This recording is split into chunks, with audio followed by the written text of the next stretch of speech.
Bacaan Alkitab hari ini dari kitab Hakim-Hakim pasalnya yang ke-6. Gideon diangkat menjadi hakim.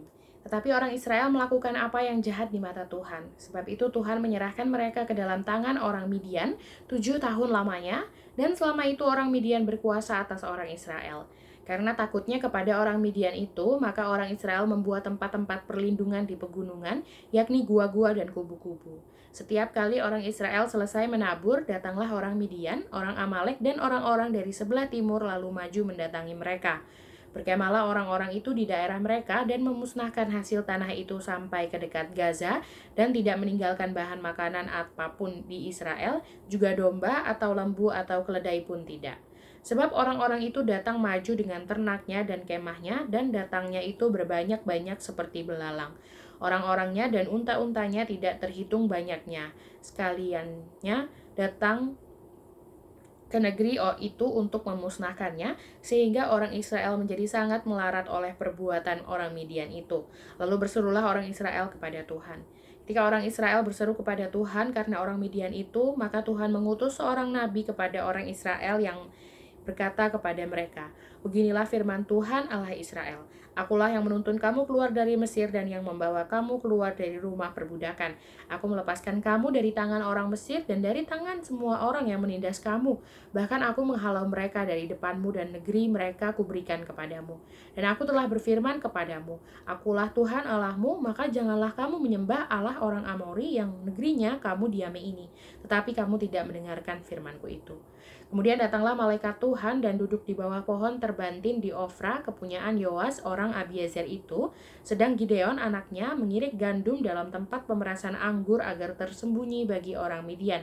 Malaikat Tuhan menampakkan diri kepadanya dan berfirman kepadanya demikian, "Tuhan menyertai engkau, ya pahlawan yang gagah berani."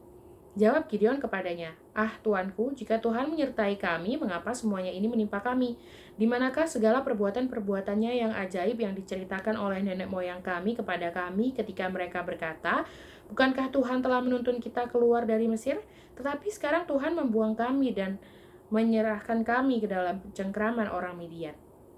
Lalu berpalinglah Tuhan kepadanya dan berfirman, "Pergilah dengan kekuatanmu ini dan selamatkanlah orang Israel dari cengkraman orang Midian. Bukankah aku mengutus engkau?" Tetapi jawabnya kepadanya, "Ah, Tuanku, dengan apakah akan kuselamatkan orang Israel? Ketahuilah, kaumku adalah yang paling kecil di antara suku Manasye, dan aku pun seorang yang paling muda di antara kaum keluargaku." Berfirmanlah Tuhan kepadanya, "Tetapi akulah yang menyertai engkau, sebab itu engkau akan memukul kalah orang Midian itu sampai habis." Maka jawabnya kepadanya, "Jika sekiranya aku mendapat kasih karunia di matamu, maka berikanlah kepadaku tanda bahwa engkau sendirilah yang berfirman kepadaku. Janganlah kiranya pergi dari sini sampai aku datang kepadamu membawa persembahanku dan meletakkannya di hadapanmu." Firman-Nya, "Aku akan tinggal sampai engkau kembali." Masuklah Gideon ke dalam, lalu mengolah seekor anak kambing dan roti yang tidak beragi dari seefah tepung. Ditaruhnya daging itu ke dalam bakul dan kuahnya ke dalam periuk. Dibawanya itu kepadanya ke bawah pohon tarbantin, lalu disuguhkannya. Berfirmanlah malaikat Allah kepadanya, "Ambillah daging dan roti yang tidak beragi itu, letakkanlah ke atas batu ini dan curahkan kuahnya." Maka diperbuatnya demikian. Dan malaikat Tuhan mengulurkan tongkat yang ada di tangannya, dengan ujungnya disinggungnya daging dan roti itu. Maka timbullah api dari batu itu dan memakan habis daging dan roti itu. Kemudian hilanglah malaikat Tuhan dari pandangannya. Maka tahulah Gideon bahwa itulah malaikat Tuhan. Lalu katanya, "Celakalah aku, Tuhanku Allah, sebab memang telah kulihat malaikat Tuhan dengan berhadapan muka." Tetapi berfirmanlah Tuhan kepadanya, "Selamatlah engkau, jangan takut, engkau tidak akan mati." Lalu Gideon mendirikan mezbah di sana bagi Tuhan dan menamainya Tuhan itu keselamatan. Mezbah itu masih ada sampai sekarang di Ofra, kota orang Abiezer. Pada malam itu juga Tuhan berfirman kepadanya, "Ambillah seekor lembu jantan kepunyaan ayahmu, yakni lembu jantan yang kedua, berumur 7 tahun, runtuhkanlah mezbah Baal kepunyaan ayahmu, dan tebanglah tiang berhala yang di dekatnya. Kemudian didirikanlah mezbah bagi Tuhan Allahmu di antara kubu pertahanan ini dengan disusun baik. Lalu ambillah lembu jantan yang kedua dan persembahkanlah korban bakaran dengan kayu tiang berhala yang akan kau tebang itu." Kemudian Gideon membawa 10 orang hambanya dan diperbuatnyalah seperti yang difirmankan Tuhan kepadanya. Tetapi karena ia takut kepada kaum keluarganya dan kepada orang-orang kota itu untuk melakukan hal itu pada waktu siang, maka dilakukannya lah pada waktu malam. Ketika orang-orang kota itu bangun pagi-pagi, tampaklah telah dirobohkan mezbah Baal itu. Telah ditebang tiang berhala yang di dekatnya dan telah dikorbankan lembu jantan yang kedua di atas mezbah yang didirikan itu. Berkatalah mereka seorang kepada yang lain, "Siapakah yang melakukan hal itu?" Setelah diperiksa dan ditanya-tanya, maka kata orang, "Gideon bin Yoas, dialah yang melakukan hal itu." Sesudah itu berkatalah orang-orang kota itu kepada Yoas, "Bawalah anakmu itu keluar. Dia harus mati karena ia telah merobohkan mezbah Baal dan karena ia telah menebang tiang berhala yang di dekatnya."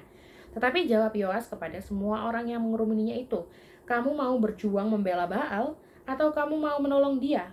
Siapa yang berjuang membela Baal akan dihukum mati sebelum pagi. Jika Baal itu Allah, biarlah ia berjuang membela dirinya sendiri." Setelah mezbahnya dirobohkan orang. Dan pada hari itu diberikan oranglah nama Yerubbaal kepada Gideon, karena kata orang, "Biarlah Baal berjuang dengan dia setelah dirobohkannya mezbahnya itu."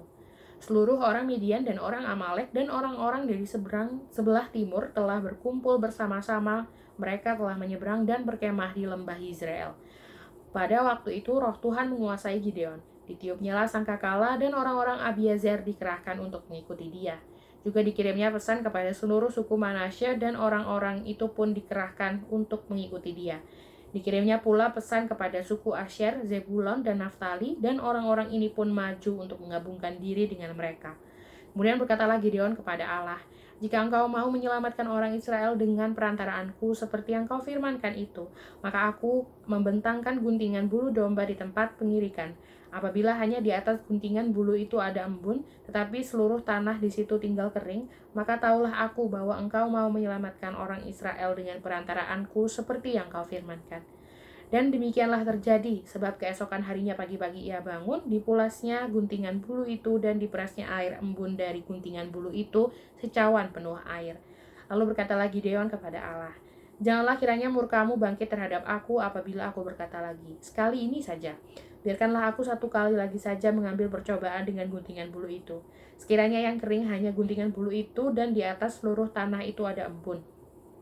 Dan demikianlah diperbuat Allah pada malam itu, sebab hanya guntingan bulu itu yang kering, dan di atas seluruh tanah itu ada embun.